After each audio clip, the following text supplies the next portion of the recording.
Shalom, shalom, queridos amigos. Bienvenidos un día más a Israel a Diario. Hoy es martes 29 de abril, primer día del mes de Iyar en el calendario hebreo.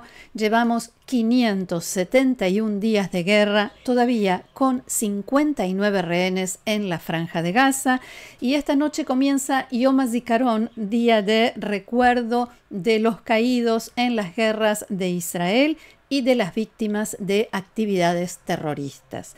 Antes de finalizar este informe de hoy, les voy a contar qué actos oficiales van a suceder a partir de esta noche y durante toda la jornada de mañana, lugares, horarios y las sirenas que vamos a escuchar. Pero mientras tanto, las noticias, que como siempre son muchas y muy significativas, aquí en este vecindario que nunca descansa. Vamos a ver entonces qué informan y qué destacan hoy los diarios y otros medios aquí en Israel.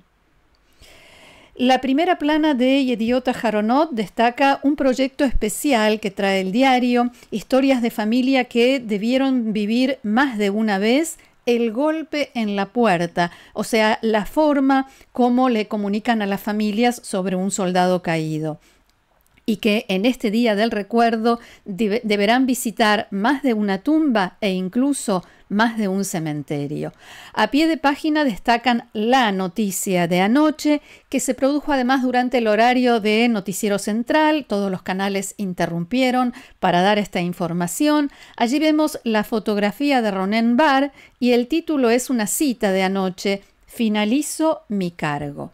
Un año y medio después de la gran negligencia, dice el diario, y obviamente se refiere al 7 de octubre de 2023, Ronen Bar anunció que dejará el cargo el 15 de junio próximo. También hay una cita de Bar sobre el 7 de octubre. Todos los sistemas colapsaron. También el Shabak, el Servicio General de Seguridad, falló, fracasó. El diario también señala el contexto, la guerra de versiones y las dos declaraciones juradas que presentaron tanto Ronen Bar como el primer ministro Benjamin Netanyahu en referencia a la resolución que deberá tomar la Corte Suprema de Justicia debido a los recursos que se presentaron sobre el despido de Ronen Bar. El propio Ronen Bar decía anoche: no se trata en forma personal sobre mí, sino sobre la independencia de los próximos jefes del Shabak. El diario Ma'ariv también abre su edición de hoy destacando el Día Nacional del Recuerdo, y el encabezado con la foto de Ronen Bar titula: asumió la responsabilidad. El jefe del Shabak anunció que dejará el cargo el 15 de junio e instó a distinguir entre aminut y neemanut, o sea, credibilidad, confianza y lealtad.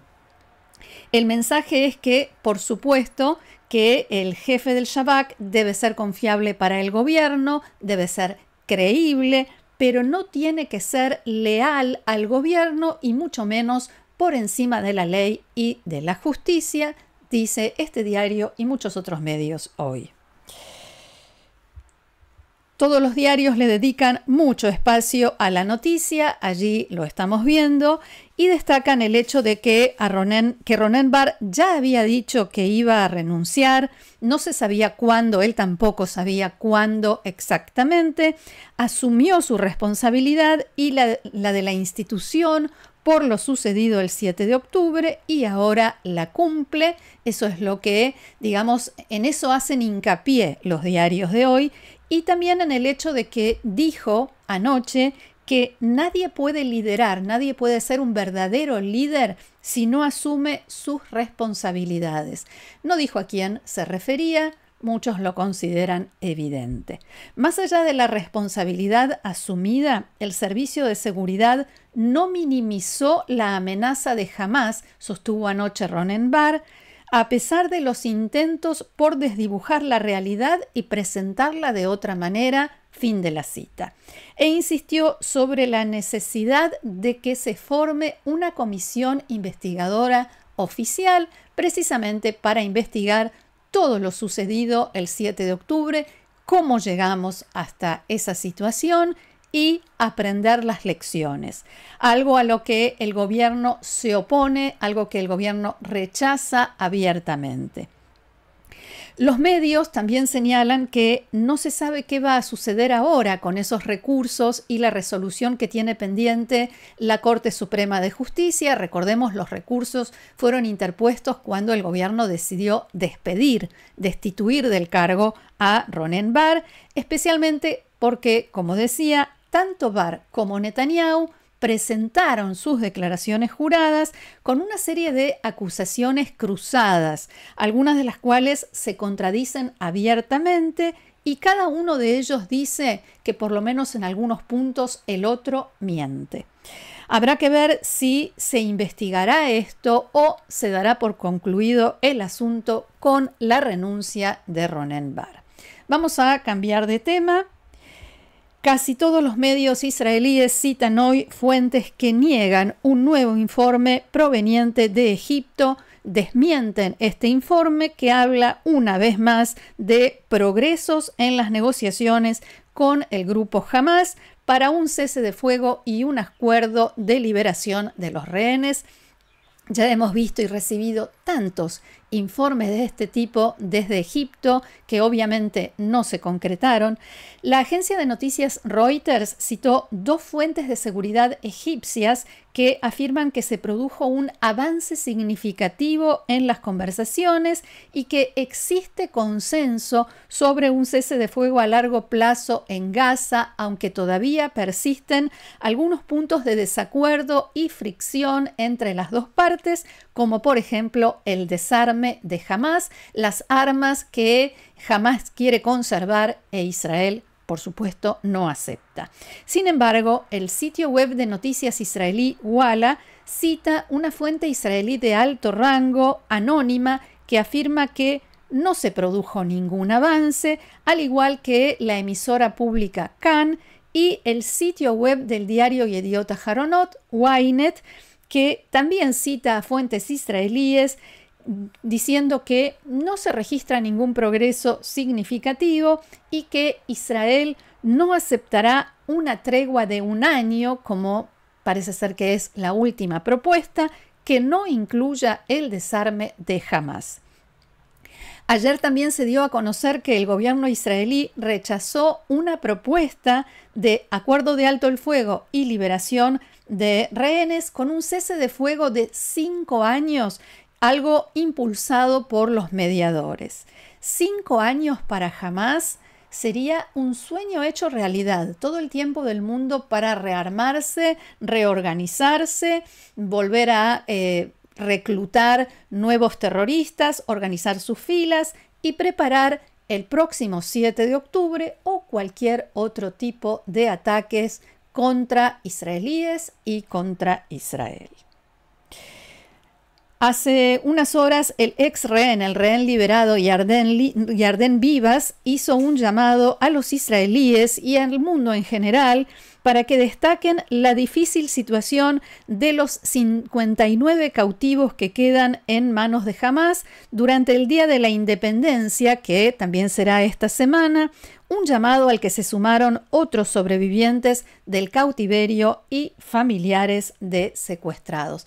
Recordemos, y no creo que alguien lo haya olvidado, que Yarden Bibas perdió a su familia completa. Su esposa Shiri y sus hijos Ariel y Kfir fueron asesinados en cautiverio en la Franja de Gaza.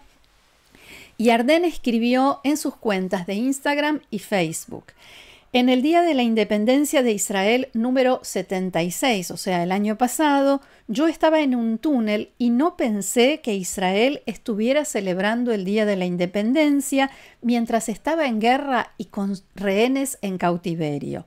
Ahora, en el Día de la Independencia número 77, la guerra continúa y todavía hay rehenes en cautiverio, solo que esta vez yo estoy en casa.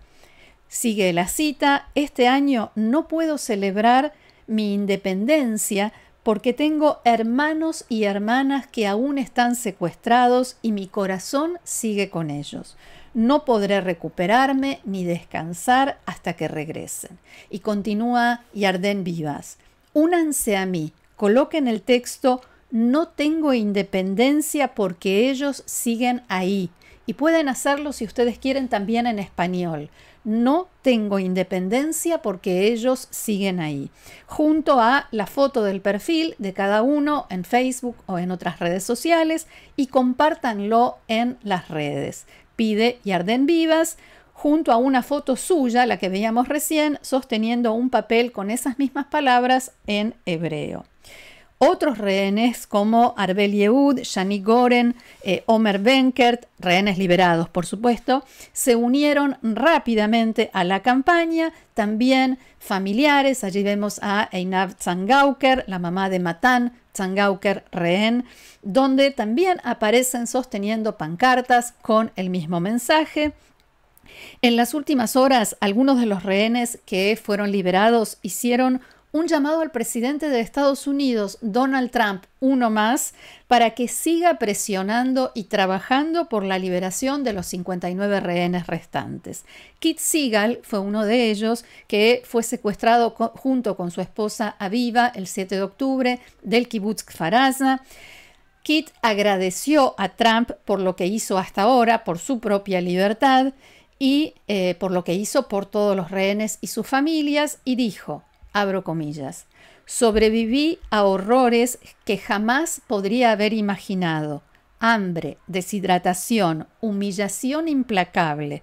Presencié agresiones sexuales, atrapado a 40 metros bajo tierra en túneles sofocantes. Presencié actos de tortura medieval que aún me atormentan". Allí los vemos.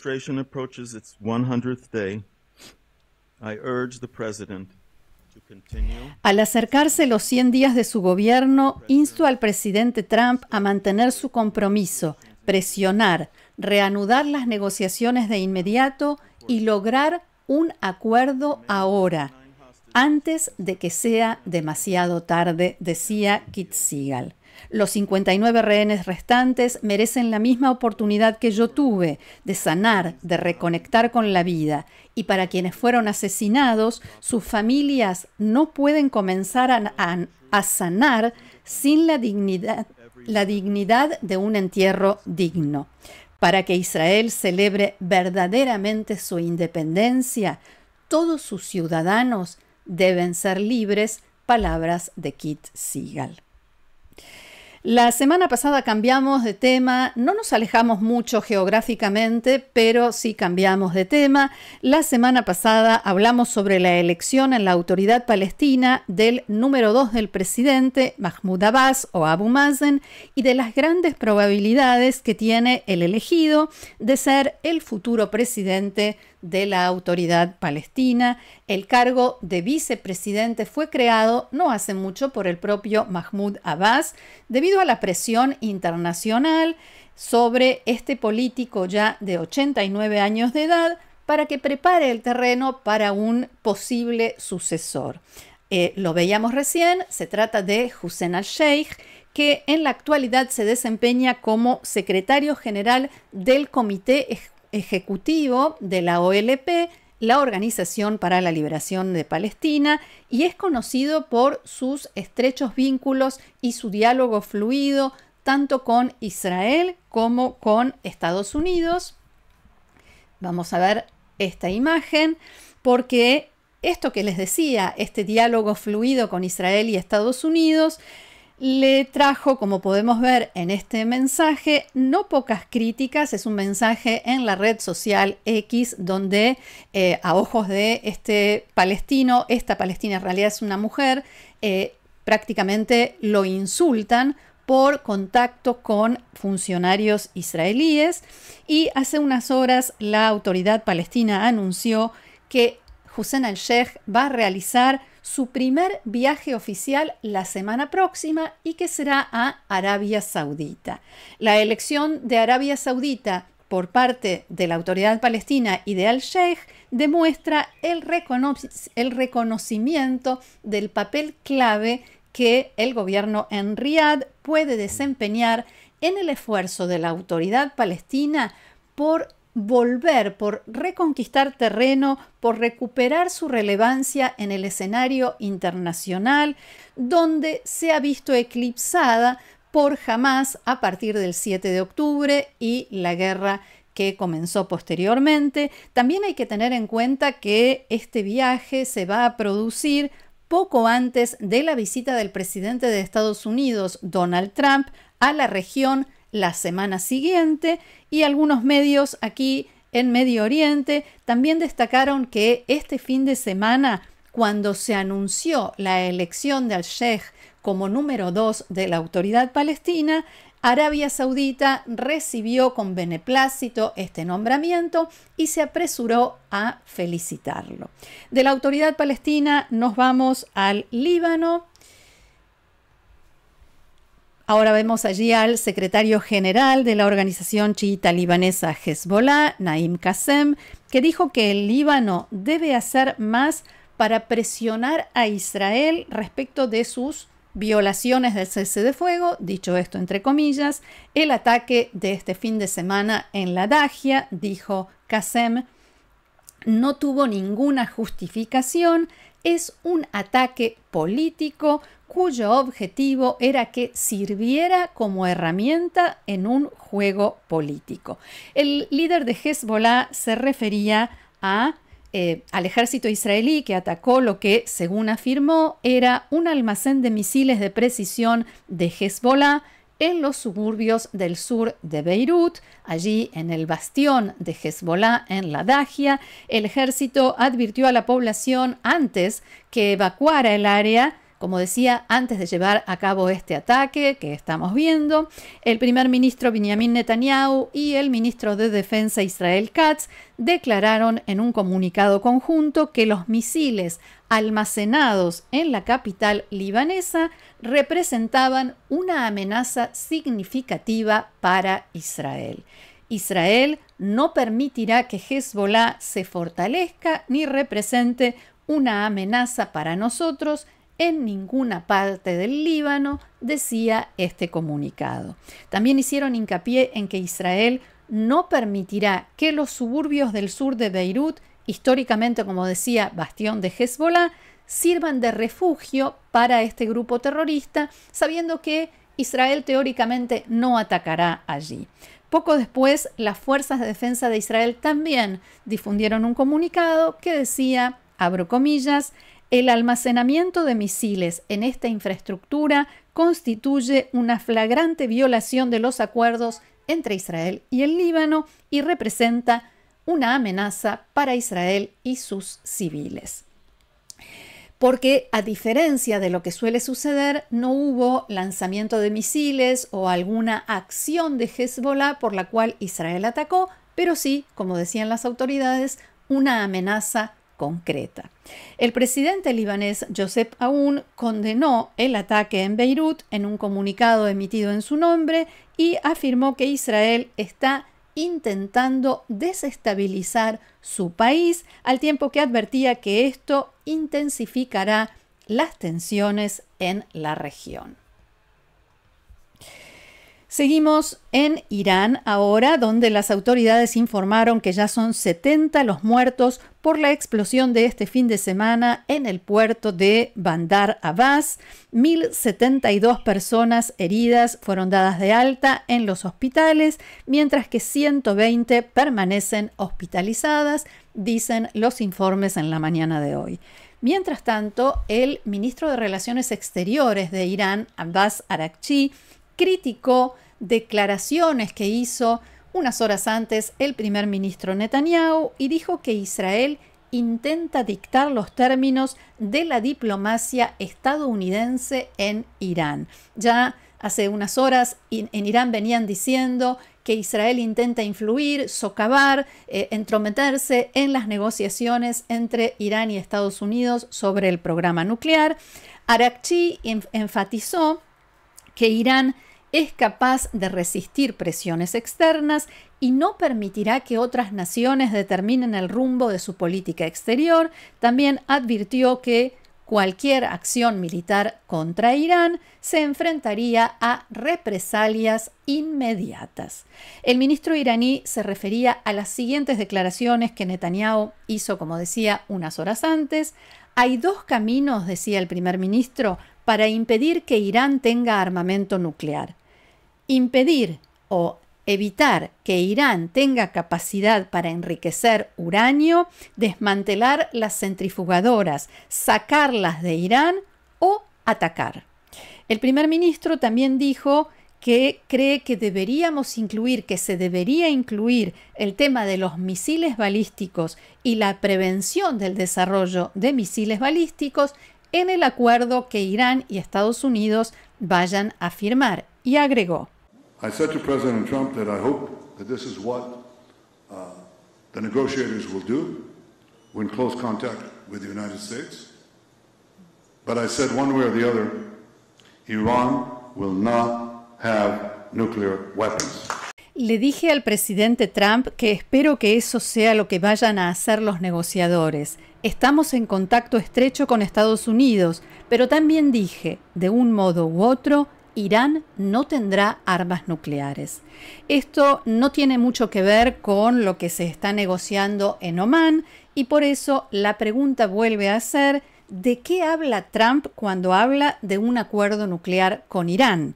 Si sabe algo que nosotros no sabemos y que no dice públicamente y que Irán estaría a punto de aceptar, porque las declaraciones de Donald Trump fueron muy optimistas, como que están acercándose a un acuerdo, o si está yendo hacia un acuerdo muy parecido al que firmó en 2015 el expresidente estadounidense Barack Obama, que tanto el propio Trump criticó y del cual se retiró. Pero la pregunta es si se siente tan optimista y acercándose a un acuerdo, porque en realidad lo malo es el acuerdo en sí. Y un acuerdo que permitiría a Irán conservar su programa nuclear, pero con supervisión y restricciones, como era el acuerdo que ya se había firmado. Quizás con algunos cambios cosméticos, pero en esencia el mismo acuerdo. Entonces, la pregunta que se planteará es: ¿qué hará Israel?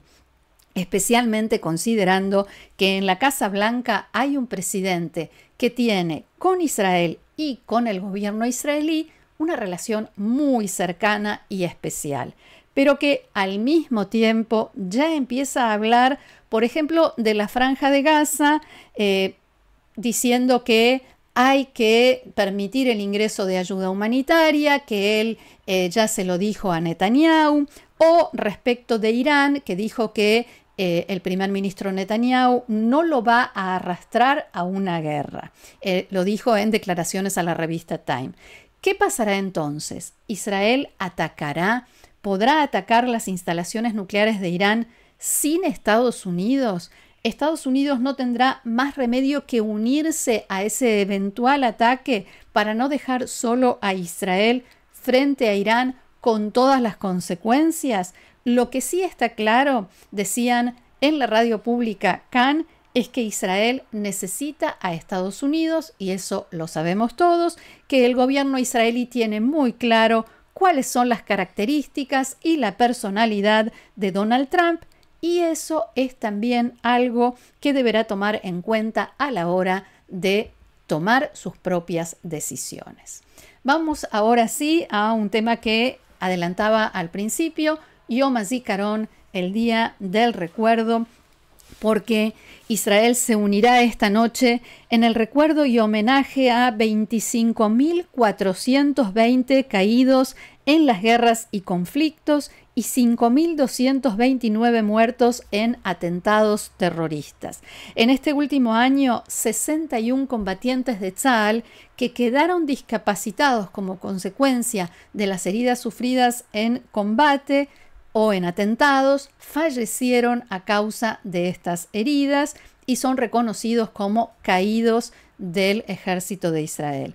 Desde el Día del Recuerdo del año pasado se sumaron 397 israelíes a estas dos listas tan tristes. El primer acto recordatorio tendrá lugar hoy a las 4:30 de la tarde, hora de Israel, en Yad Lavanim. A las 8 de la noche habrá una sirena de 1 minuto de duración que paraliza al país entero. A las 9:15 el acto Cantamos por la memoria de todos ellos en la Casa Presidencial. Mañana a las 8:30 de la mañana se leerán los nombres de todos los caídos en Eijal Zikaron. A las 11 de la mañana una sirena de 2 minutos de duración e inmediatamente después comenzará el acto central en el Monte Herzl en Jerusalén, que incluirá un desfile de la Fuerza Aérea Israelí, una demostración de la Fuerza Aérea Israelí, pero incompleto, sin los que ya no están. Al mismo tiempo comenzarán los actos en otros 57 cementerios en distintos lugares del país. A la 1 de la tarde será el acto de recordación y homenaje a los asesinados en atentados y ataques terroristas, también en el Monte Herzl en Jerusalén. Bien, y por supuesto, nosotros vamos a estar viviendo todo esto y compartiendo todos los sentimientos y las sensaciones de este día tan especial en Israel. Hasta aquí nuestro encuentro de hoy. Muchísimas gracias por haberlo compartido con nosotros una vez más. Los invito, como siempre, a sumarse a nosotros, a seguir el canal, a compartirlo, a suscribirse y también a hacerse amigos del canal, a sumarse al grupo de amigos haciendo clic en el video que está aquí debajo de este informe. Gracias nuevamente. Los espero mañana aquí en Israel a Diario. Que tengamos buenas noticias. Shalom.